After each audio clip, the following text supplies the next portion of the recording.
Bom dia, vamos começar hoje nosso devocional com Deus, continuando aqui em Mateus capítulo 27, versículo 57, continuação, que diz assim: o sepultamento do corpo de Jesus.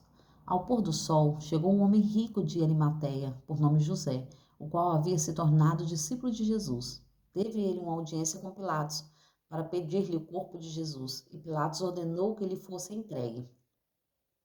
Então José tomou o corpo e envolveu-o com um lençol limpo de linho e o colocou em um sepulcro novo, o qual ele próprio havia mandado fazer, na rocha.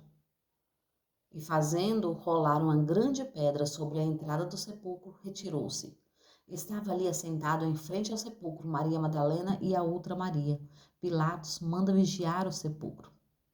No dia seguinte, isto é, no sábado, reuniu-se os discípulos e os sacerdotes e fariseus e foram até Pilatos e argumentaram: Senhor, recomendamos-nos que recordamos-nos de que aquele enganador, enquanto vivia, prometeu passando 3 dias, ressuscitaria. Manda, portanto, que o sepulcro seja guardado até o terceiro dia, para que não venham seus discípulos e, raptando o corpo, proclame ao povo que ele ressuscitou dentre os mortos. E esta é a derradeira fraude, cause mais dano do que a primeira. Ao que ordenou Pilatos: levai convosco um destacamento, ide e guardai o sepulcro, como melhor vos parecer. Segundo eles, organizaram-se um sistema, segundo ao redor do sepulcro, e além de manterem um destacamento em plena vigília, lacraram a pedra. Amém, né? Aqui foi quando Jesus havia morrido, né? E eles pegaram o corpo de Jesus aqui. A palavra nos ensina que foi um homem que pediu o corpo de Jesus. Esse homem era José da Arimateia, né? Ele pediu o corpo de Jesus para levar para sepultar.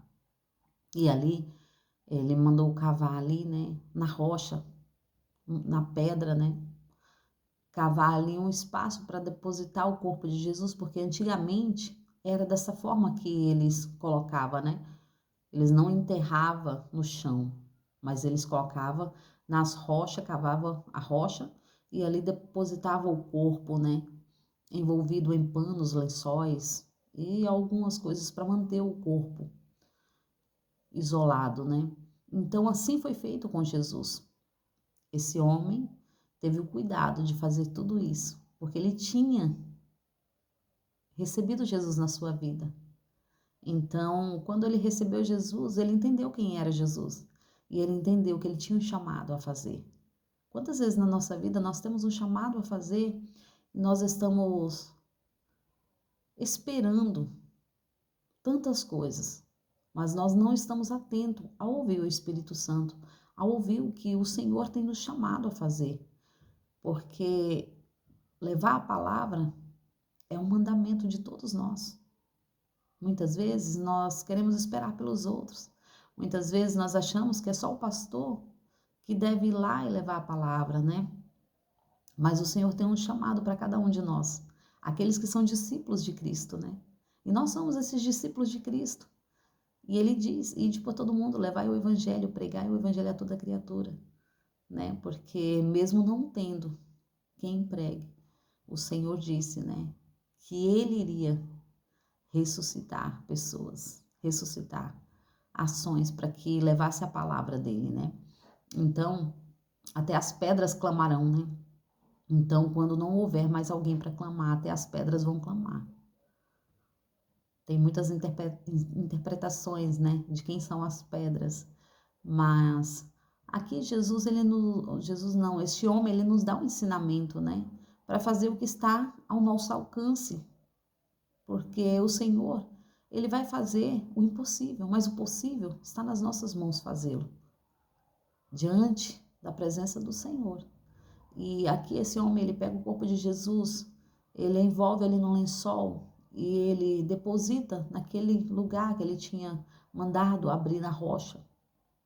E ali ele ainda rola uma grande pedra e põe na porta. Mas aqui chega os outros, né, que tinha feito com que Jesus fosse crucificado. E ali eles mandam, pede para Pilatos ali, né, colocar alguns vigia, porque eles lembraram que ao terceiro dia Jesus ia ressuscitar.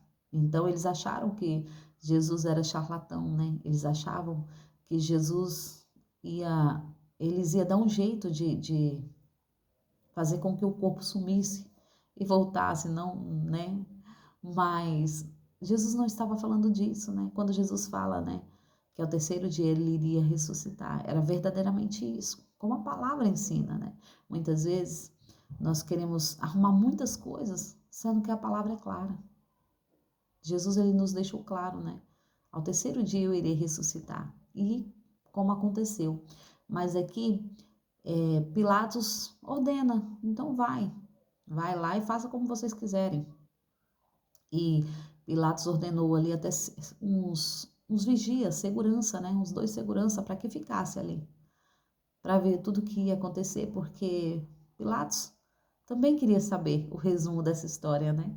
E interessante é porque Jesus, quando ele age na nossa vida, ele envolve pessoas, uns que vai tentar entender o que está acontecendo, outros que vai achar que sabe o que está acontecendo, né?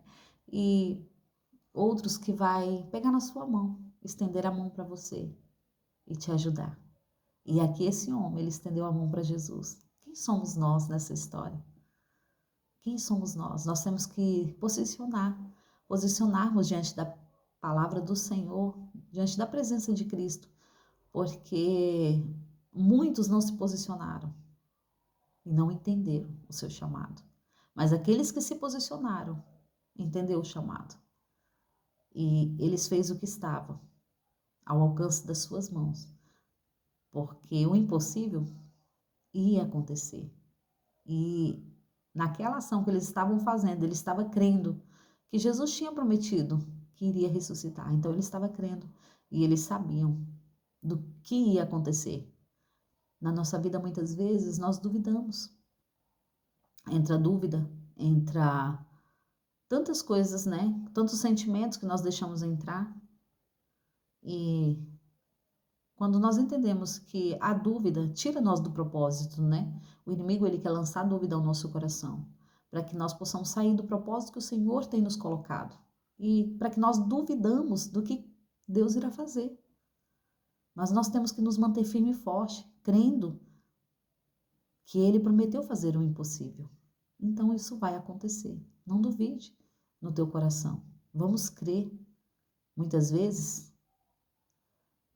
a palavra, ela vem tanto para mim como para quem a ouve. Então, aquele que proclama a palavra, a palavra é como uma espada que ela corta para os dois lados. Então, eu também preciso crer. Quando eu estou aqui falando, eu preciso viver este mesmo propósito que a palavra está me dizendo. Então, vamos junto, crer no impossível, porque Deus nos prometeu fazer o impossível. Aquele que crê, que perseverar, que orar, que buscar, que estiver no propósito, vai ver acontecer.